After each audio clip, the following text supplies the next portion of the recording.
não sei qual é a melhor posição que eu poderia ficar sem atrapalhar. Eu acho que é aqui, né?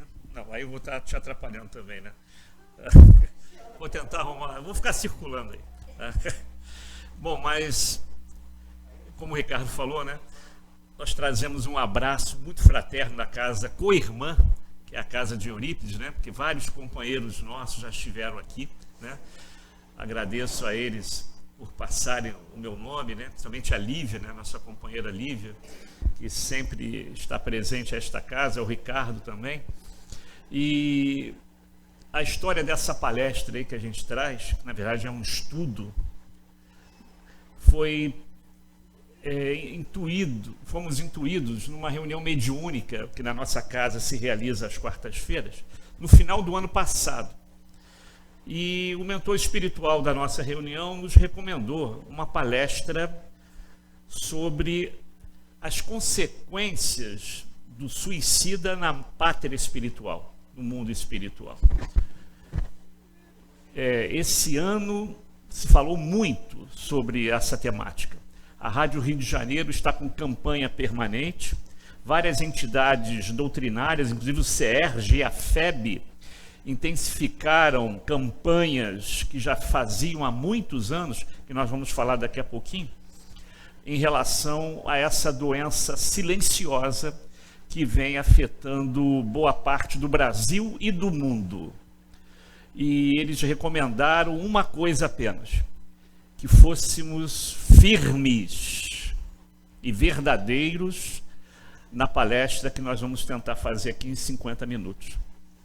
Para que tal coisa não se manifeste, não entre em pensamentos de espíritos encarnados e desencarnados, para que possam potencializar, através da obsessão, a fuga da carne, a fuga da nossa ambientação terrestre por esse caminho aí.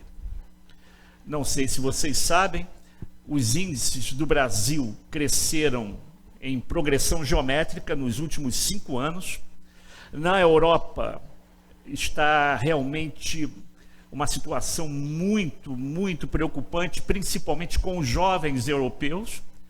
Falo isso porque parte da minha família é de lá, sobrenome Juver, que na verdade se fala Juver, né? É de lá. E posso afirmar com maior segurança que entre 85% a 90% dos jovens europeus são ateus. Portanto, não traz nenhuma religião, nenhuma fé, não falam em Jesus, não falam de Deus, para eles é careta, falar de Jesus é quadrado, como a gente fala aqui com a garotada, né? Falar de Deus, os pais não conversam sobre religião. Uma vida social extremamente regulada pelos valores éticos da sociedade. A criança nasce, principalmente nos países nórdicos, né? Finlândia, Noruega, Suécia, nascem e o Estado adota aquela criança. E é exatamente nesses países mais ricos, sociais, democratas, como a Noruega, Suécia, a Finlândia, que temos o maior índice de suicídio infantil do planeta. Por que será? Nós vamos ver várias coisas. Portanto, a espiritualidade recomendou que fôssemos firmes e verdadeiros. Portanto, a palestra vai ser uma palestra forte, exatamente para que vocês se tornem vetores junto à sua comunidade, meio social em que vivem, para comentar e se ouvir, e se tiver a intuição de que determinado elemento, seja da sua família, do seu eixo de amizades, do ambiente de trabalho, vizinhos, pensem em tal coisa, lembrem da palestra de hoje e sinalizem para eles, ou para qualquer um deles que estão ao seu lado, a dificuldade com que um espírito retorna à pátria espiritual quando ele prefere eliminar a sua existência atual. Então, nós vamos, antes de mais nada, começar a falar desse trabalho do André Trigueiro, companheiro nosso espírita, companheiro nosso também da área acadêmica, né? Ele já há algum tempo já vem fazendo palestras espíritas ligando a sustentabilidade, o meio ambiente, e agora, há coisa de 2 anos e meio, mais ou menos, ele lançou esse livro aí. Quase 2 anos. Viver a Melhor Opção. É o último livro dele, fugindo da temática ambientalista, de sustentabilidade, ligado à doutrina espírita, onde ele tenta, através desse livro, como está escrito aqui, ó, opa, desculpe aqui, não está dando, tá aqui embaixo, prevenção do suicídio no Brasil e no mundo. É um livro que mostra de que maneira chegamos a esse estágio onde jovens, adolescentes estão buscando essa resolução extremamente materialista e infeliz. E ele começa, logo na introdução do seu livro, ele começa dizendo isso daqui, que o suicídio é considerado um problema de saúde pública no Brasil e no mundo. É preocupante o número de autoextermínios que em 90% dos casos está associado a patologias de ordem mental diagnosticáveis e tratáveis. Não só o Brasil, a crítica é mundial. Se dessemos mais atenção a esses casos patológicos que já traz no eu interior daquele espírito, às vezes o suicida, ele já traz histórias de outras vidas relacionadas a isso. Não é a primeira vez, já traz um histórico no espírito imortal. E, segundo o André Trigueiro e vários médicos dessa área, psicólogos, psiquiatras, é uma patologia perfeitamente diagnosticável e tratável. Mas pelo descaso, principalmente no nosso país, vamos focar no nosso país, na área da saúde, nós encontramos então índices alarmantes, onde vemos como se fosse uma doença silenciosa, porque a própria mídia, existe um código de ética na mídia para não divulgar noticiários no jornal e telejornal, ninguém comenta. Há um código de ética na mídia entre os jornalistas e também com a saúde pública de não noticiar tal coisa, porque pode fomentar, pode dar ideias àquele que já está propenso a fazer tal coisa. Vocês já devem ter ouvido falar, talvez alguns aqui, dos casos de suicídio na UERJ, né? Tanto que agora eles botaram telas protetoras, mas não estão impedindo. Sempre tem alguém que se joga lá no 12º andar, o andar da pedagogia da UERJ, né? Metrô. Vocês sabem que quando há uma paralisação das composições, principalmente no final do expediente, no horário do rush, vem aquele aviso: a composição tal está com problema mecânico ou elétrico. Alguém entre Botafogo e Ipanema se jogou, entre a Central e Ipanema se jogou nos trilhos. No Japão, existe um bosque maravilhoso, repleto de flores, um dos mais bonitos de Tóquio. Esse parque, esse bosque é chamado de Parque dos Suicidas, onde jovens, casais vão para lá se suicidar. Hoje a polícia japonesa já está atenta. Quando vê alguém sozinho, falando sozinho, olhando para baixo, já chega junto e fica do lado. Mas os índices enormes de suicídio no Japão, que era detentor antes dos países nórdicos agora serem líderes infelizes dessa estatística, era o país que tinha maior índice de suicídio do planeta. E é uma coisa até, podemos não justificar, nada disso é justificável, mas podemos entender pelo processo cultural japonês, onde a competição se dá desde que a criança nasce. Até para entrar numa creche já existe competição. Ela não disputa só vaga no vestibular, não. Qualquer faixa escolar ela está competindo, inclusive para entrar no mercado de trabalho. E alguns colegas nossos, onde eu leciono, na FGV, lá em Botafogo, fizeram um curso no Japão de 6 meses e retornaram contando um caso. Eles nem sabem que eu sou espírita, né? No meio acadêmico o esquema é totalmente diferente, né? Mas me contaram um caso que eu fiquei refletindo como a cultura japonesa provoca talvez essas coisas, né? Não estou nem falando do harakiri, né? Que pela vergonha, pela humilhação, a pessoa fazia o harakiri para honrar o nome da família, dos ancestrais. Era um senhor que fazia parte lá de uma empresa onde eles fizeram o estudo, era um trabalho de doutorado, numa organização automobilística japonesa, e esse senhor, que já trabalhava nessa organização há 20 anos, foi mandado embora. A vergonha de ser mandado embora no Japão e em alguns países semelhantes, principalmente asiáticos, é tão grande que eles nem contam para a família que foram mandados embora por vergonha. Então esses companheiros, eram 3, contavam que ele se vestia todo dia de manhã, como se fosse trabalhar, a família não sabia, os filhos não sabiam, botava o terno dele e ia talvez procurando emprego. Não conseguia. E voltava para casa no mesmo horário, como se estivesse voltando da empresa, da fábrica, tirava o terno, descansa, e ninguém sabia de nada. Até porque o fundo de garantia deles, né, que tem outro nome, dava para sustentar esse período, só que o dinheiro foi acabando. Depois de mais de 1 ano, ele não conseguindo emprego, se suicidou por vergonha. Ele não tinha coragem de falar para a mulher e para os filhos que era um fracassado. Na cultura japonesa tem essas coisas.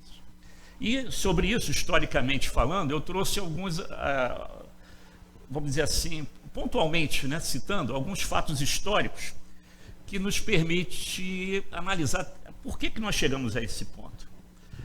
Na antiguidade, os hebreus foram os que menos cometeram suicídio em toda a história do planeta, de todas as religiões, de todas as comunidades.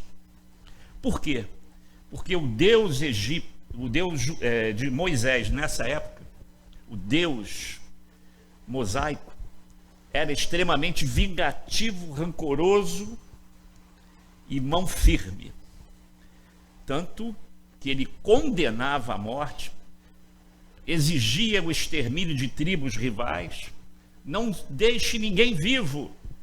Era um Deus de terror, um Deus de medo, de pavor. Até que chega Jesus, a segunda revelação, mostrando que Deus é Pai, é Deus de amor, de carinho. Não era esse Deus que os hebreus aprenderam com Moisés, mas era necessário que há 4.000 anos, 4.000 e poucos anos atrás, fosse assim. Porque imagine um povo aprisionado por mais de 400 anos no Egito, se vê de repente livre, 1000 loucuras que iriam cometer.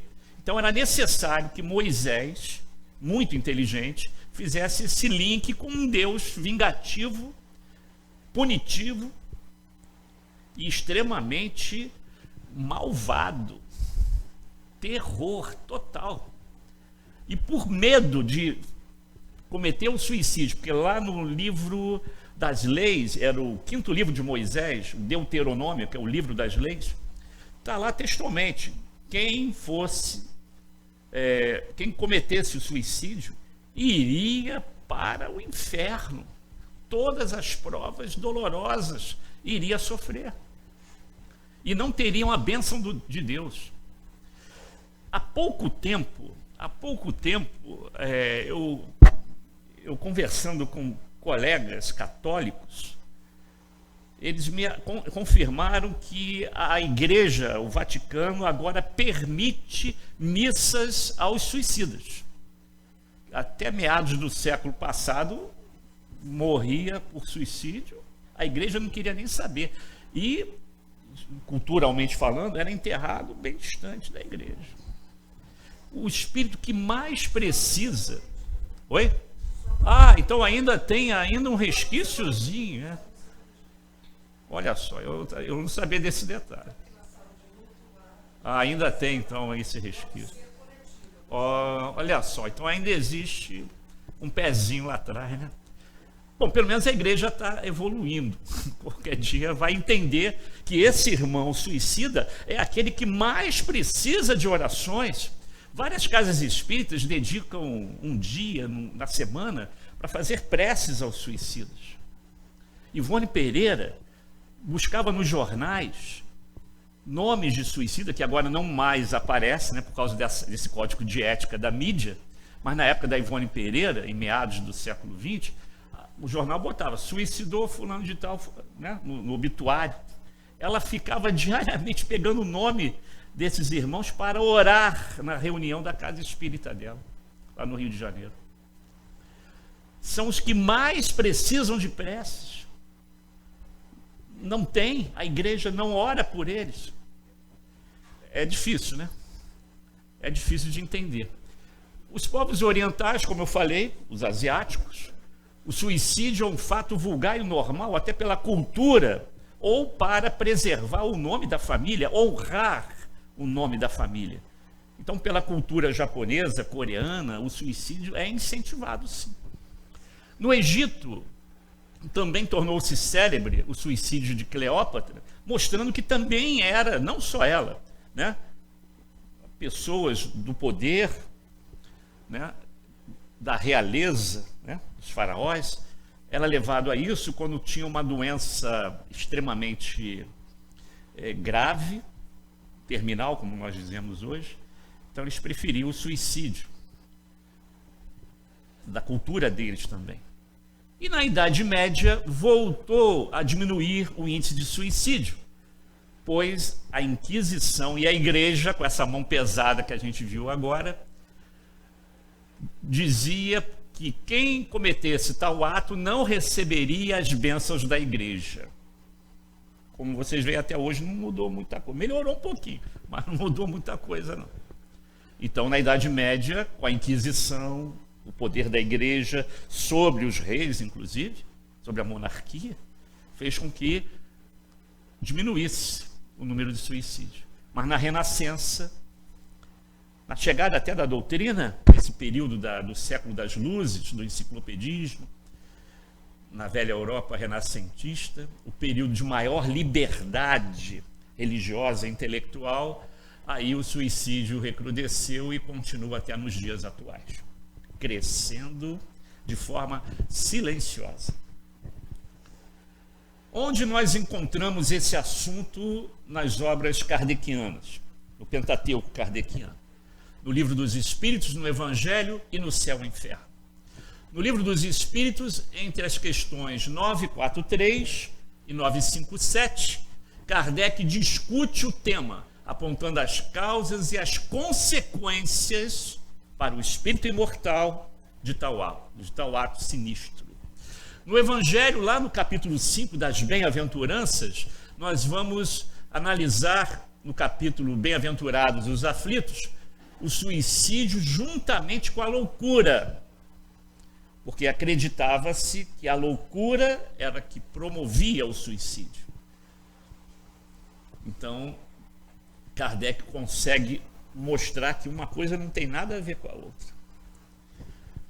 E talvez o livro de Kardec mais elucidativo sobre o tema, porque ele convida, através da evocação, que era comum nessa época, somente na época que foi feito o livro Céu e Inferno, é um grande desconhecido dos espíritas, né? Quase ninguém lê o Céu e Inferno. Talvez de todas as obras de Kardec é a mais didática e que fala mais perto do que vai acontecer com a gente quando voltar à pátria espiritual. O Céu e Inferno não é um livro, que é um leque de espíritos de todas as ordens, desde esse mais brutalizado pela ignorância do materialismo, do suicida, até aquele mais puro. Então a gente vai ver ali vários espíritos dando seu testemunho, o que eles faziam na Terra e como chegaram na pátria espiritual. E um capítulo é dedicado aos suicidas, mostrando o seu estado infeliz na erraticidade. Aí a gente para pensar e refletir nas dificuldades desse irmão ao pensar que tal ato, dando um tiro na cabeça, se jogando da ponte, no trilho do trem, ele vai eliminar os seus problemas? Qual nada. Os problemas são potencializados. Ele descobre que a morte não existe e que ele continua vivo. Não existe sofrimento maior, meus irmãos. Não existe sofrimento maior do que a chegada de um suicida na pátria espiritual. E nesse livro, a gente se acha ali, viu, pessoal? No céu e inferno, a gente se procurar, olha, esse aqui sou eu. Olha como é que eu era, como é que eu cheguei na pátria espiritual. Um leque de espíritos, de todas as ordens. Você vai se achar ali. Mas esse é o que mais impressiona todos que leem a obra. Mas nenhum livro é mais elucidativo do que esse aí. E muitos têm dificuldade de ler esse livro, inclusive esse que vos falo. Eu só consegui ler esse livro através de uma novidade midiática chamada audiobook, que eu consegui botar o CD no meu carro e fui ouvindo.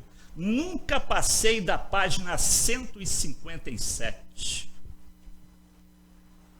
Não conseguia passar dessa página. Bom, algum pezinho eu tenho, ou os dois pezinhos eu tenho. Aliás, somos espíritos milenares. Já fizemos muita coisa errada. Porque senão nós não estaríamos na Terra, né? Para estar nesse planeta de provas e expiações, boa coisa a gente não foi no passado. Eu brinco lá com o pessoal da mocidade, lá da casa de Eurípides, que enquanto a gente não conjugar dois verbos de coração, que é o verbo amar e o verbo perdoar, a gente nunca vai sair desse planeta aqui. Nunca vai sair daqui. Quantas encarnações já tivemos? Inúmeras. Quantas ainda teremos para aprender a conjugar esses dois verbos? É o planeta certinho para receber a gente. É o planeta ideal, ainda mais nessa época que a gente está vivendo. Ideal para receber espíritos ainda egoístas, vaidosos, vingativos. É o planeta certo, pessoal. E de acordo com o retorno à vida na Terra, as reencarnações sucessivas, a gente vai aprendendo alguma coisa e vai evoluindo. Esse livro aí é um verdadeiro tratado sobre o que acontece com os suicidas na pátria espiritual. É um livro muito forte mesmo, mas é uma verdadeira bíblia sobre o assunto. Tudo que você precisar está aí nesse livro aí, Memórias de um Suicida. Agora, voltemos àquela razão das sugestões para um suicídio. O que leva ao suicídio? O que leva ao suicídio? Eu separei apenas 4 razões. Tem muito mais do que 10. Primeira, fugir dos sofrimentos. Não quero sofrer mais. Não quero sofrer mais. O materialista vai encontrar esse caminho. Depois ele vai ver que não era a melhor solução. Incapacidade de resolver problemas? Talvez. Eu não sei como resolver o meu problema financeiro, o prejuízo que eu estou tendo na minha organização, a vergonha de lidar isso com as pessoas. Desequilíbrios pode acontecer também, patológicos, físico-psíquico, espirituais, que tem, claro, quando esse espírito chega na pátria espiritual, a espiritualidade entende, ameniza o sofrimento desse espírito, por causa de uma doença patológica, que levou ele a tal ato quando ele não estava em si. Sim, a atuação da espiritualidade, e nós vamos ver um grupo de espíritos que atuam com os suicidas, amenizando essa lei de ação e reação, que com certeza iria funcionar com uma outra pessoa. E o materialismo, né? O desgosto pela vida. Pessoas que de vez em quando falam com você, às vezes brincando, estou cansado de viver, eu gostaria de desaparecer.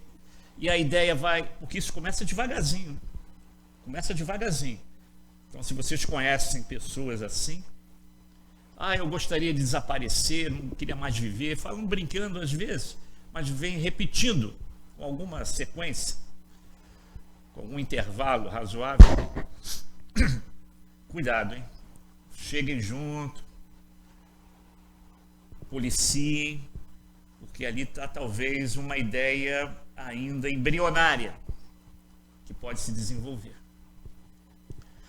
No Evangelho e no Consolador de Emmanuel, vou começar pelo Emmanuel. Emmanuel diz textualmente: esses casos que levam ao suicídio, as principais razões estão ligadas à falta de fé, como eu falei lá na Europa.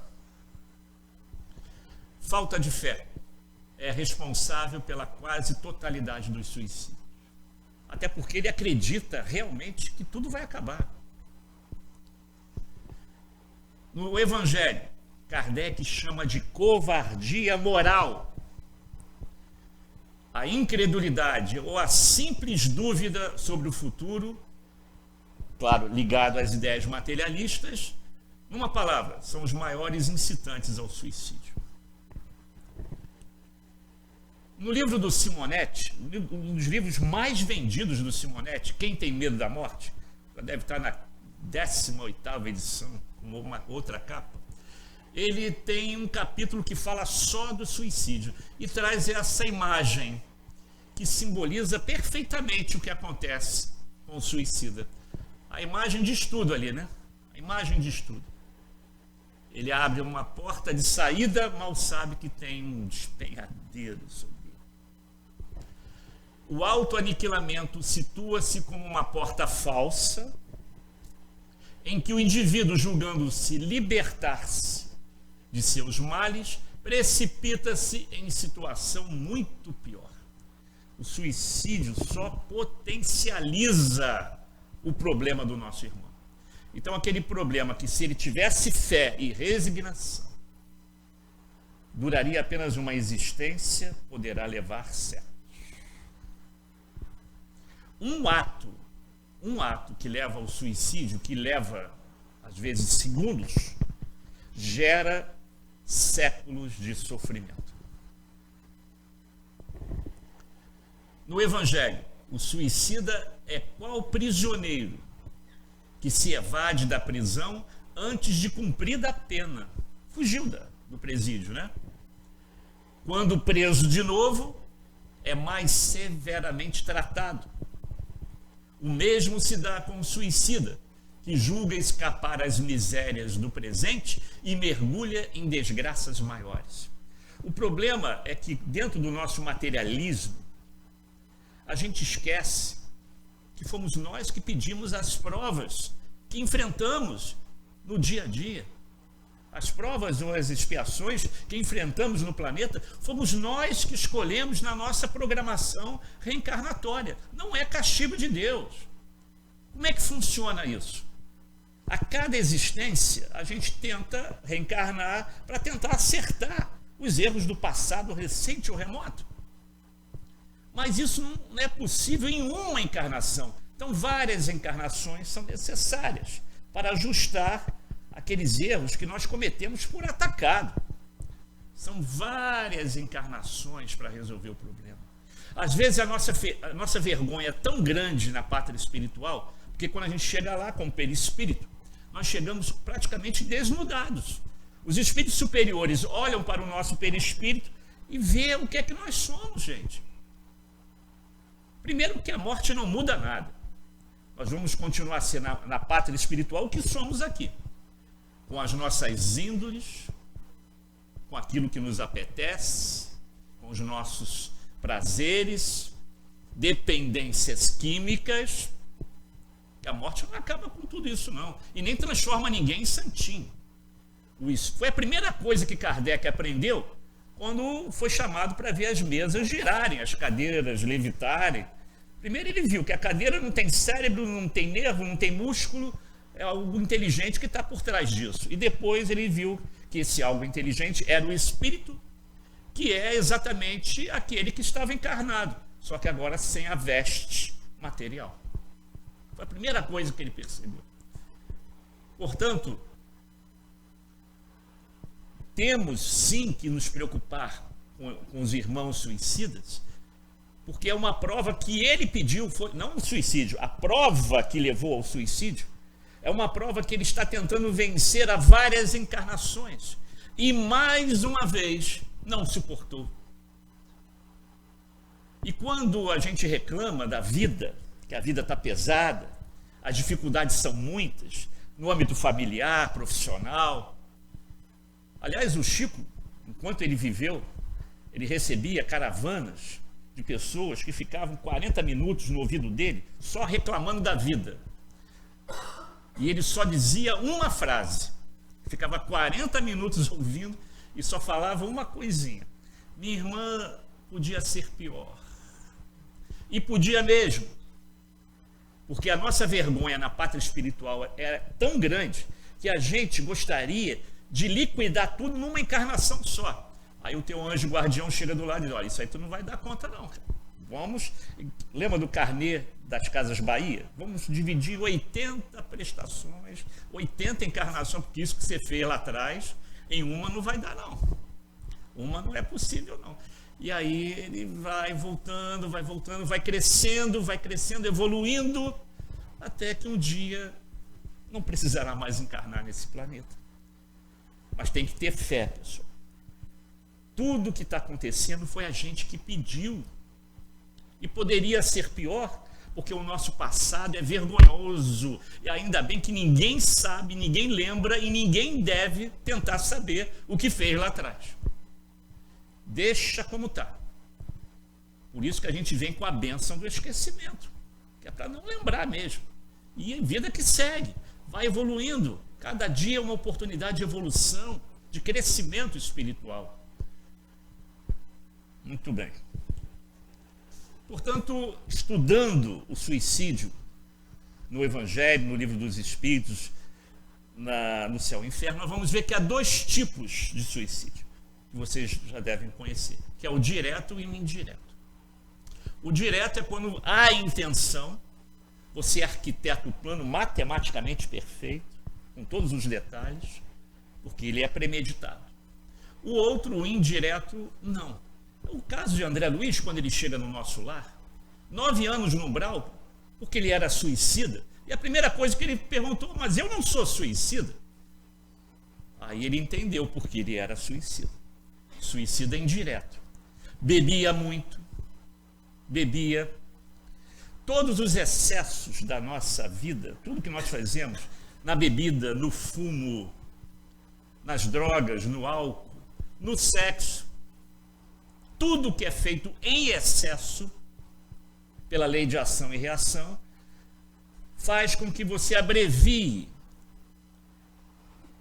as energias vitais necessárias para que você vivesse os 90 anos, os 100 anos, os 85 anos que você se programou para viver na Terra. Essa energia vital, ela é renovada pelo ar que respiramos, pelo passe, pela água fluidificada. Mas, meu irmão, se você bebe em excesso, essa foto é ideal para mostrar isso. Essa foto é ideal. Acabei de falar que o espírito que desencarnou, dependente químico, ele vai continuar dependente químico fora do corpo.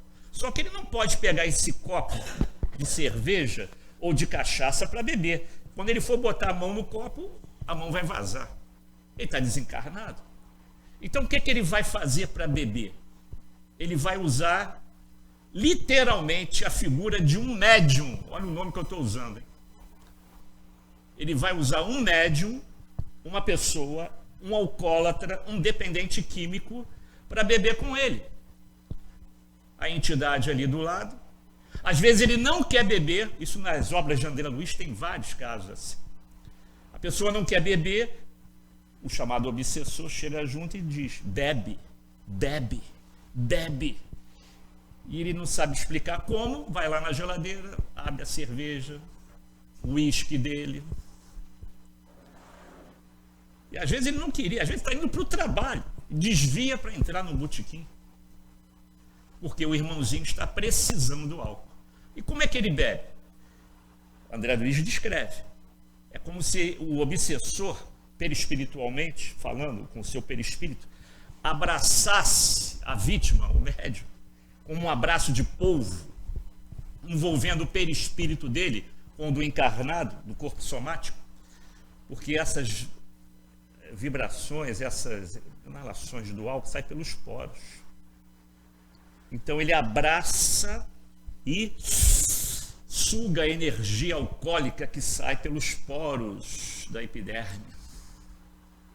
E quando você vê um infeliz irmão cair de tanto beber, Chico diz que ninguém bebe sozinho.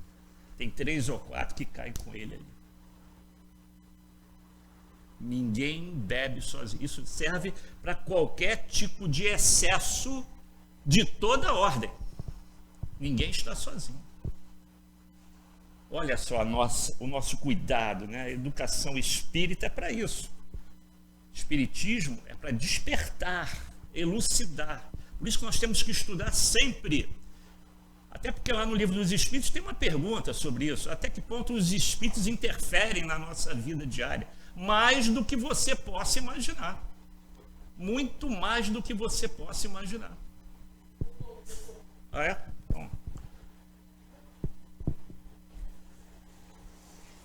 Bom, vou continuando aí.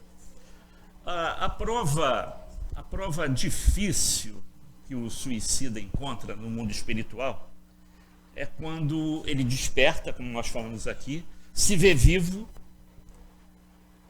Se por acaso ele deu um tiro, como é narrado no livro da Ivone, nas têmporas, ele vê o sangue jorrando incessantemente.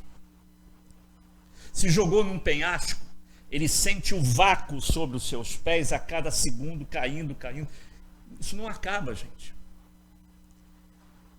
E aí um jovem nosso perguntou, mas quando é que isso acaba? Bom, primeiro que cada caso é um caso, cada espírito é um caso diferente. Mas podemos dizer com alguma segurança que se você veio programado para ter uma existência de, vamos botar aí, 70 anos, 80 anos que seja, e você abreviou a sua vida aos 25 anos, a energia vital está latente no teu corpo somático.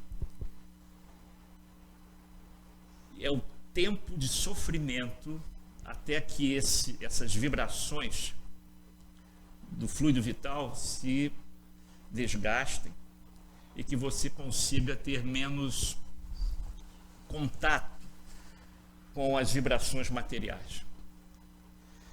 Se vocês estão achando que eu estou pegando pesado, olha o que é que Emmanuel e André Luiz falam. O suicida acompanha a decomposição do corpo célula por célula.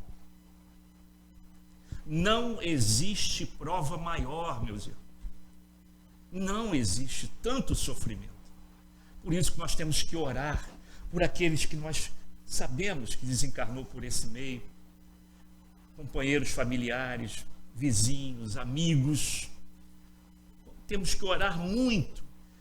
E Deus permite que as nossas preces amenizem o sofrimento desses entes queridos. Porque Deus é de amor. Ele não quer castigar ninguém. Ele quer apenas que a gente desperte. E é por isso que o grande choque se dá quando acabei de falar. Ele percebe-se vivo, descobre que a morte não existe, que a dor que o afligia foi potencialmente agravada pelas consequências do seu ato, e para quem procurava uma solução desse tipo, o desapontamento é evidente. Olha a área trevosa que ele encontra. Cinza, breu, negritude. Vamos ver algumas consequências que eu separei. Primeiro, ele vai se dar conta que a morte não existe. E a continuação do sofrimento se dá em nível maior ainda. Vai se ver cercado de regiões de sofrimento, regiões assim áridas. Como é que se dá essa região? Para onde eles vão? Veja só a paisagem. É o Vale dos Suicidas, que eles chamam. O Vale dos Suicidas. É o chamado abismo, né, do suicida. Isso está lá em Memórias de um Suicida. Os habitantes são suicidas, localidade pouca luz solar e constantemente filtrada por uma névoa densa que o sol não passa, a luz não passa. A vegetação, como vocês viram, é sinistra, seca, contorcida, árvores de pouca folhagem. Ouve-se constantemente gemidos, como André Luiz relata. Gemidos e súplicas e choros constantes. Sentimento dominante, a mágoa e o remorso. Isso está no livro da Ivone Pereira. Características do ambiente: natureza sem beleza, cidades sem edificações sublimes, só bizarras, cavernas, na verdade. Relevo árido, áspero, sem verduras, paisagens, flores. E o trânsito está temporariamente interditado entre as regiões mais elevadas. Aí você poderia dizer, então estou abandonado nesse abismo. Aguardem que vocês terão uma surpresa. Não é bem assim, não. Ninguém está abandonado. Principalmente o suicida. Tormentos, recordações, pesadelos. Não consegue viver em paz, não consegue dormir. Lesões de nível perispiritual, quando reencarna, ele vem com lesões que refletem no corpo somático, provocando inclusive as doenças chamadas kármicas, como o câncer, que é uma doença kármica que terá cura em breve, quando a gente adentrar um planeta de regeneração. Vocês estão vendo que a medicina está evoluindo, a ciência já está chegando. E quando tivermos merecimento e não precisarmos mais ter essa doença psicossomática, kármica, que é o câncer, a cura vai chegar. Como aconteceu com a hanseníase. Ia falar isso lá na Idade Média, na Alta Idade Média. Um dia a lepra vai acabar. Você ia para a fogueira. Hoje a lepra tem cura. A hanseníase tem cura. E muitas doenças daquela época que matavam, como aconteceu na peste negra, que matou quase que 1/3 da Europa, hoje isso não aconteceria mais.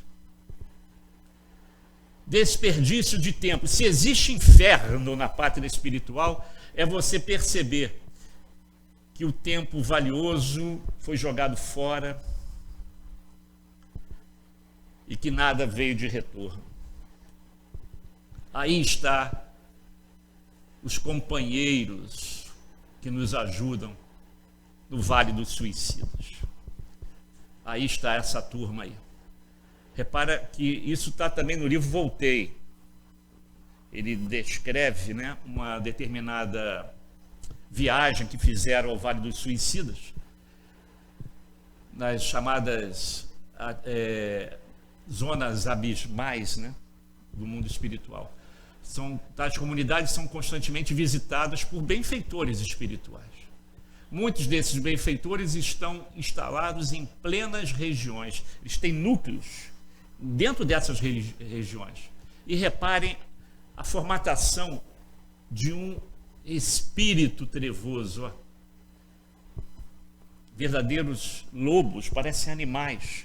O perispírito foi transformado nesta figura que vocês veem aí. Licantropia é o nome que se dá a esse fenômeno.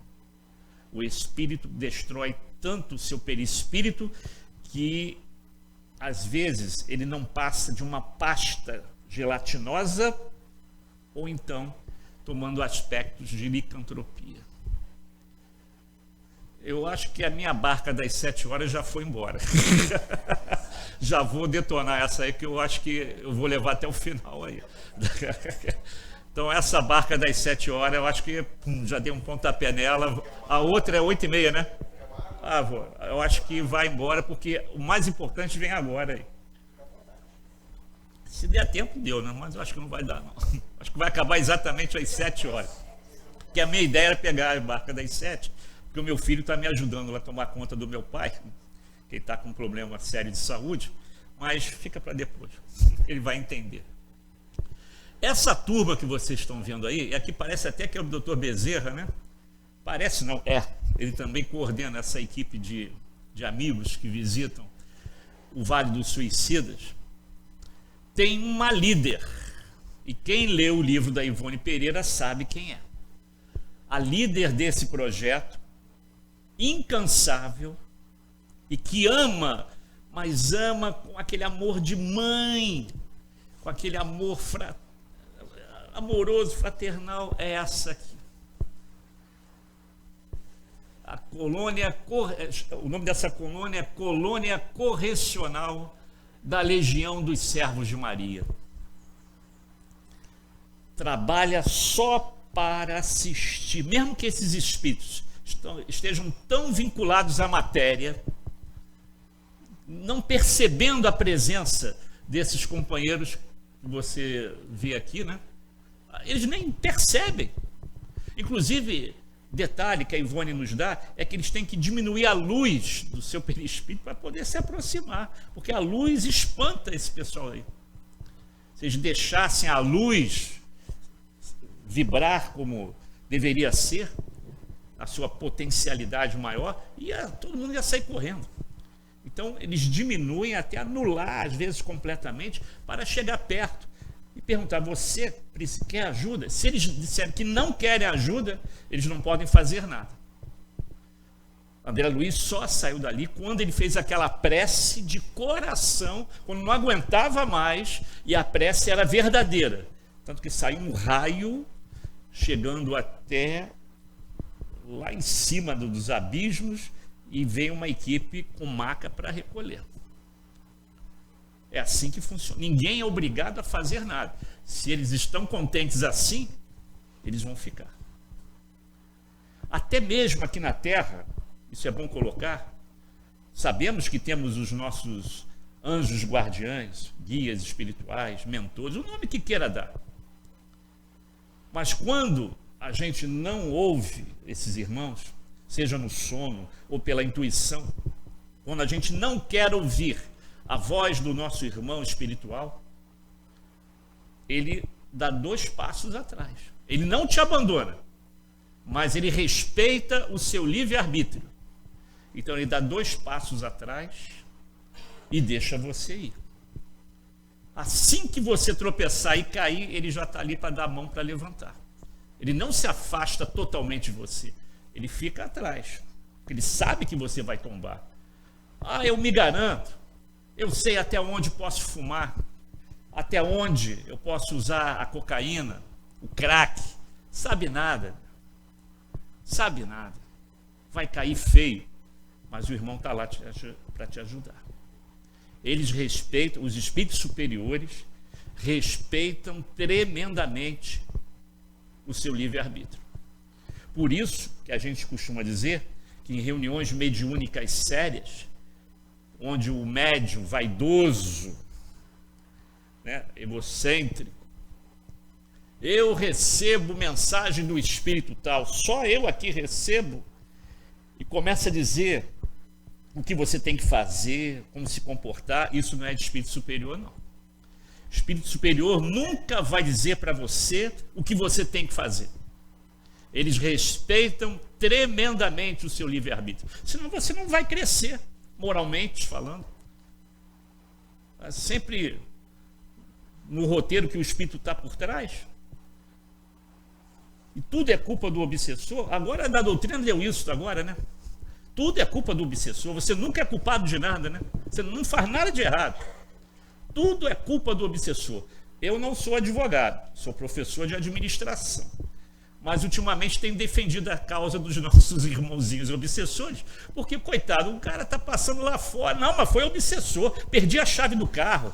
Ih, botei o carro em cima lá do gramado, lá perdi a direção. É obsessor, tampou a minha vista. Você nunca faz nada não, né? É tudo o obsessor que faz, né? Tá bom.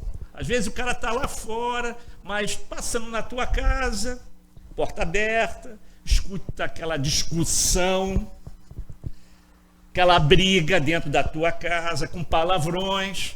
Ele falou: opa, essa casa aí é legal, hein? Vamos frequentá-la. Então, quando ele entra, bebidas em excesso.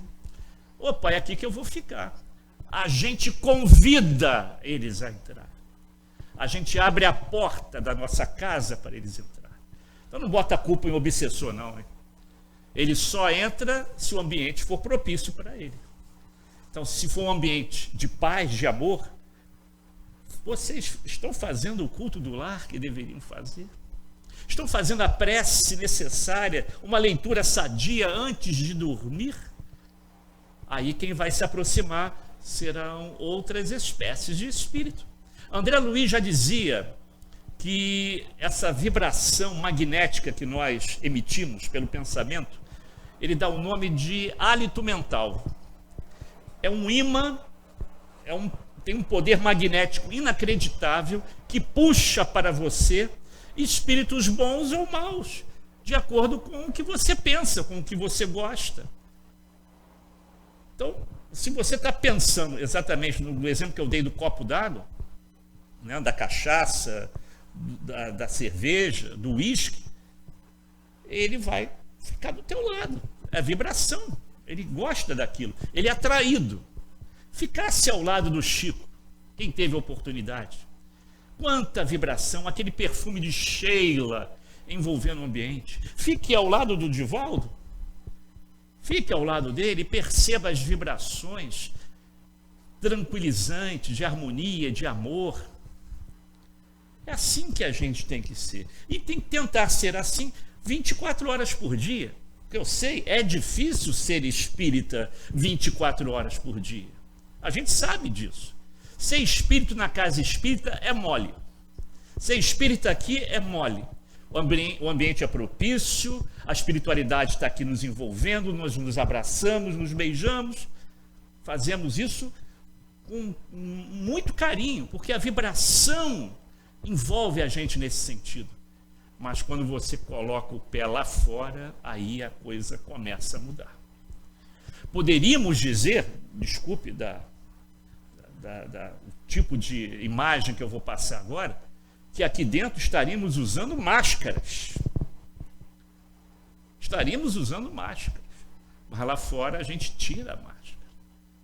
Por isso que eu costumo dizer nas reuniões que a gente faz, nas palestras que realizamos, que o local mais difícil de ser espírita é dentro da nossa casa. Porque ali não tem máscara. Ali não tem. Ali todo mundo sabe quem é o Marco Júnior. Quer saber quem é o Marco Júnior? Pergunta para a Sônia, minha esposa, e para os meus 2 filhos. Eles vão te entregar de bandeja. Poxa. Meu pai é aquele que no centro fala isso, mas aqui em casa não fala nada, não faz nada. Vão te entregar de bandeja. Assim. Aí eu fico olhando, é verdade, eu tenho que me modificar. Não adianta brigar porque eu estou errado. Eles estão vendo. Fora de casa eu sou uma coisa, dentro de casa eu sou outra. Eu estou melhorando, viu, pessoal? Estou melhorando. Já fui pior, mas já estou melhorando. Mas é assim, gente, porque lá não tem máscaras. E aí, usando mais uma vez Emmanuel, que graças à bênção do esquecimento, nós voltamos a unir aqueles espíritos que nós prejudicamos no passado. Aí André Luiz falando, inimigos do passado que nós prejudicamos e agora trazemos para dentro da nossa casa a figura de um filho, uma filha, um marido, uma esposa. Prejudicamos muito. Por isso que cada espírito é um espírito completamente diferente. Completamente diferente. Não adianta você dizer para um, aliás, você pode ter 2, 3 filhos, os 2, 3 filhos vão ser completamente diferentes, porque são individualidades, são espíritos individualmente falando. Você pode dar a mesma educação, as mesmas escolas, o mesmo carinho, o mesmo amor, mas tem um que vai chegar para você e vai dizer, pai, mãe, se eu puder morrer do seu lado, eu morro. Fico com você até o final. E o outro, criado com o mesmo amor e carinho, chega para os pais e diz, se eu puder sair dessa casa hoje, eu saio. Eu detesto vocês. A causa está lá atrás, pessoal. causa está lá atrás. Quantos atendimentos fraternos nós já fizemos envolvendo essa problemática? A mãe dizendo, onde foi que eu errei? A senhora não errou nada, minha mãe. A senhora é mãe hoje, vai continuar a ser depois.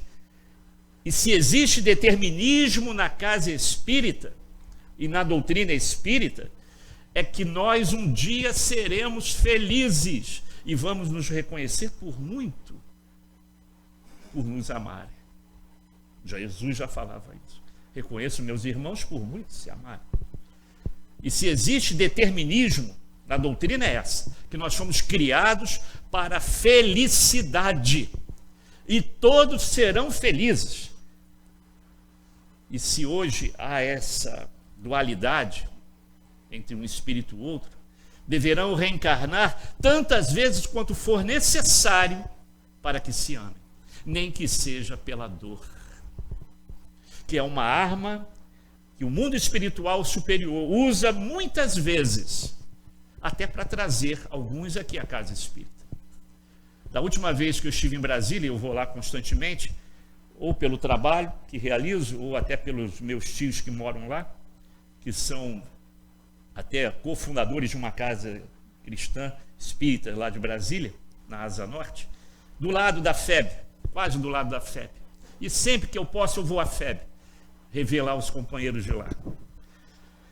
A secretária, a menina que toma conta da recepção, uma vez falou que foi feita uma pesquisa, que em breve vai sair no Reformador, talvez em 2018, dizendo que 80% a 85% dos frequentadores da casa espírita chegam pela dor,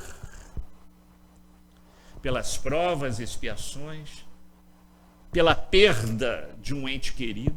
Depois vai descobrir que não perdeu nada, porque a morte não existe. A doutrina espírita matou a morte. Vai descobrir que eles estão vivos, mais vivos do que nunca. Mas muitos chegam pela dor. E se a gente fizesse essa pesquisa aqui, que eu não vou fazer, daria mais ou menos isso. Poucos vieram para estudar, conhecer a doutrina espírita. Poucos. A maioria vem orientado, ou pelos próprios pés, buscando uma explicação. Por que tanto sofrimento nesse planeta? Tantas provas e expiações, dificuldades desse tipo aí. Só a doutrina espírita consola, minha gente. Não tem outra doutrina, religião, seita, o nome que vocês queiram dar, mais consoladora do que a doutrina espírita. Que chega para um pai, para um filho e diz, olha, seu ente querido está vivo, continua te amando e te amparando, e agora até com mais liberdade, porque ele está na pátria espiritual, na verdadeira vida, que é a vida espiritual. Portanto, essa colônia comandada por Maria é uma obra evangélica assistencial que atende aos suicidas de todas as ordens, e os seus dirigentes e servidores agem em nome de Maria Santíssima. Essa foto, esse desenho, é um desenho mediúnico.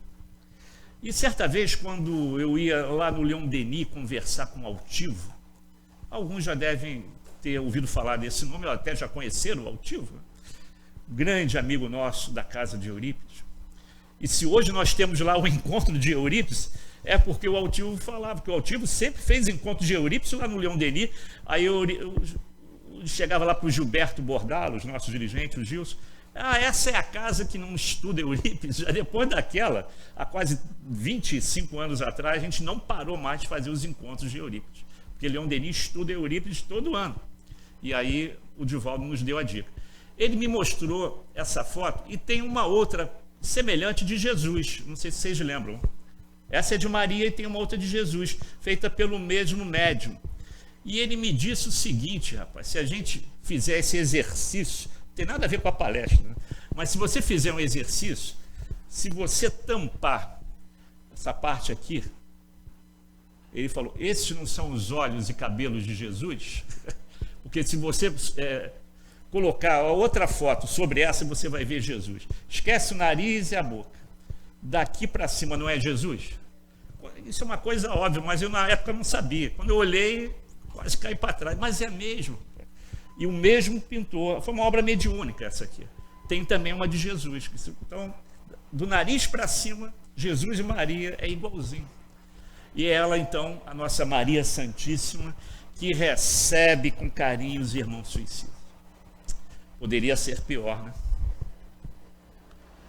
E assim que eu entrei na doutrina espírita, aliás, tem um companheiro nosso que vem aqui, que vocês vão ficar sabendo agora, eu vou dar essa dica aí para você. Assim que o nosso irmão Pierre Ferraz estiver aqui de novo, não sei se esse ano ainda vai estar, né? Mas talvez no ano que vem, que já é figurinha carimbada aqui, eu fiquei sabendo quando entrei no Facebook, no YouTube, para ver como era a casa aqui. Eu vi o Pierre lá, 3, 4 palestras aqui. O Pierre já é íntimo da casa. Nós começamos juntos há 40 anos atrás, na mocidade do Eurípides Barçanufo. Então, quando vocês virem o PR aqui, pode dizer, olha, o Marcos mandou um abraço, que agora, com a nossa vida agitada, a gente não está se vendo como a gente gostaria, mas nós vamos comemorar no ano que vem, em junho do ano que vem, 40 anos de doutrina espírita. Ele e mais um amigo nosso, Pedro, que nos aproximou, que nos trouxe de um cursinho de pré-vestibular, nos reuniu aqui. Oi?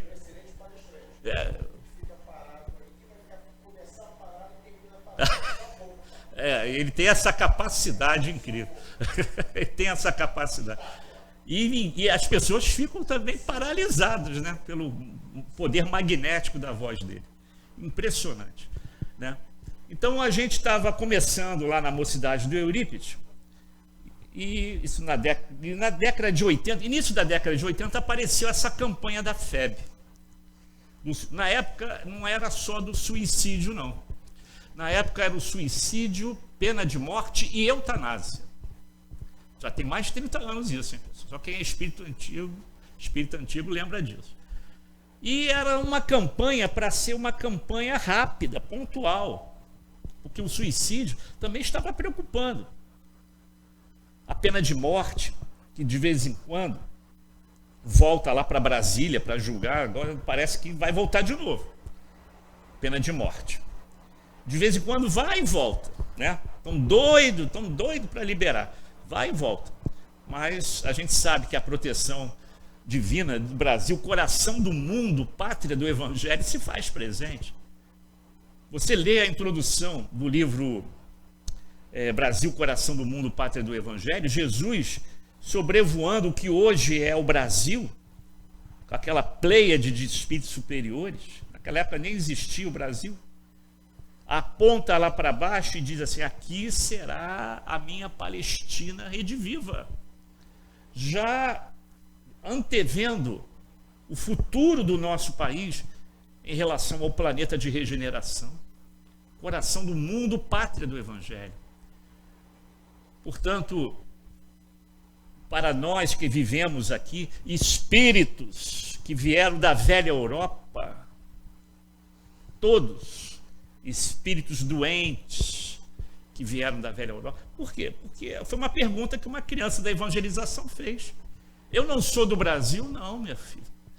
O Brasil tem pouco mais de 500 anos. Você é um espírito milenar. Nós já passeamos pelo solo europeu. Estivemos na Palestina. Possivelmente passamos do lado de um cara de barba, cabelo comprido, que falava umas coisas que incomodavam a gente, que para nós não tinha nexo, não tinha. Ele fala para dar a face, se uma for esbofeteada, oferece a outra. Perdoar o seu inimigo, como é que fica a lei de Talião, olho por olho, dente por dente, a lei de Moisés? Como é que fica isso, gente? Vou perdoar o inimigo? Que Deus era de amor e bondade, que Deus perdoava a todos. Incomodou tanto que botaram ele na cruz.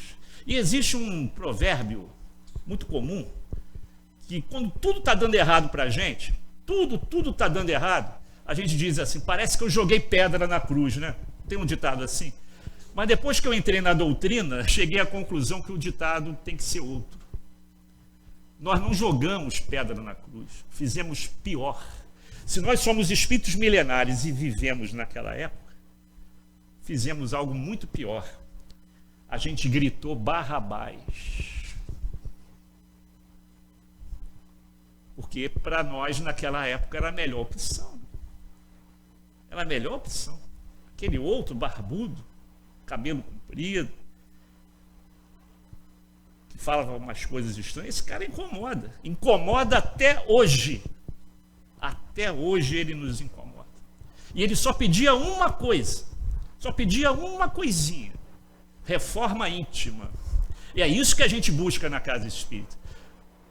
Eu não vou decepcioná-los quando eu falar isso, mas eu tenho certeza que se alguém veio aqui em busca de milagre, não vou dizer que perdeu a viagem, porque milagre não existe, pessoal. Quem veio em busca de milagre, que um passe vai resolver os seus problemas, que a água fluidificada vai resolver os seus problemas, não é bem assim, não. A Casa Espírita te dá ferramentas através do estudo e do trabalho na caridade para que você faça a sua reforma íntima. Aí sim as coisas vão acontecer. Se você não quiser se mudar, ninguém pode te ajudar.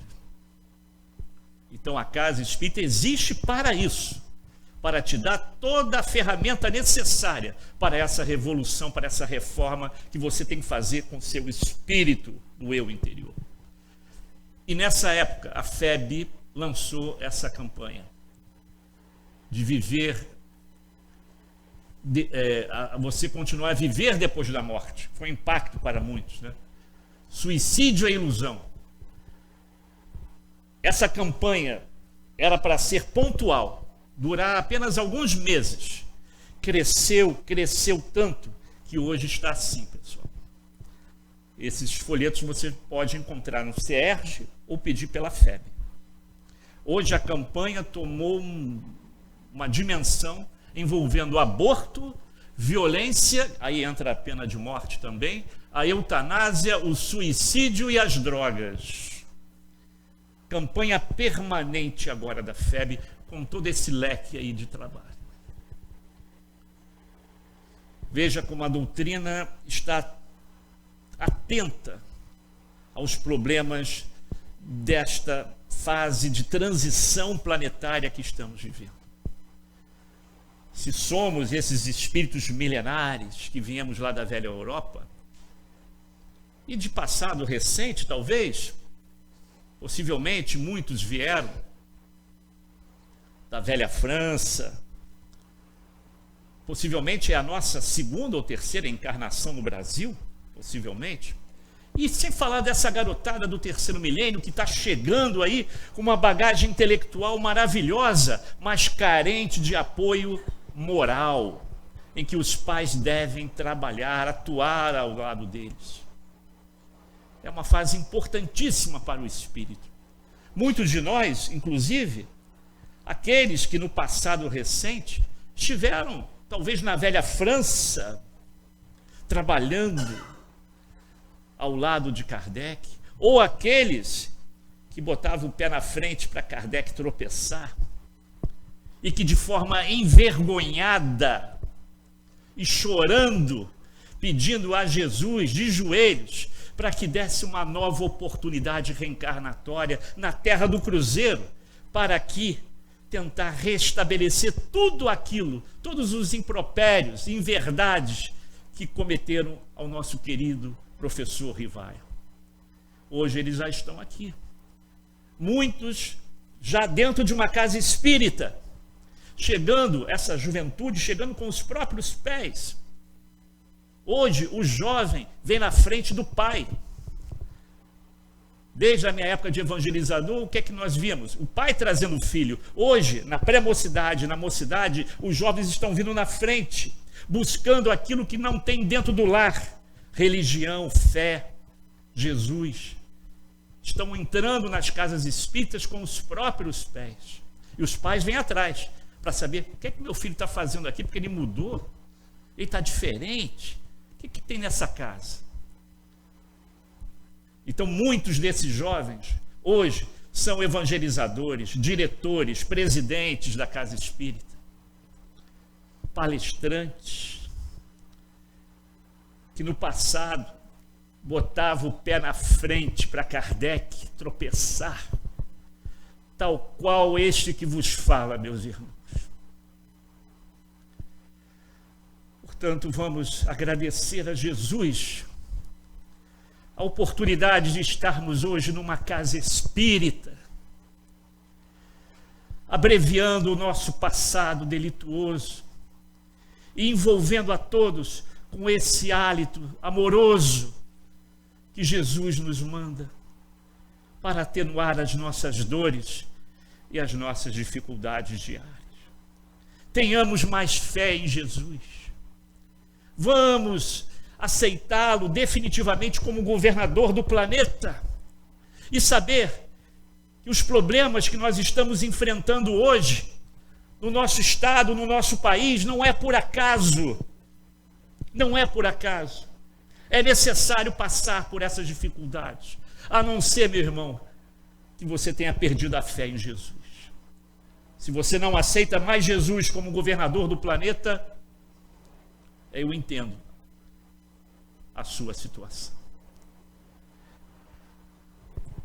Muita paz a todos e que Jesus nos abençoe. Até uma outra oportunidade. Muita paz.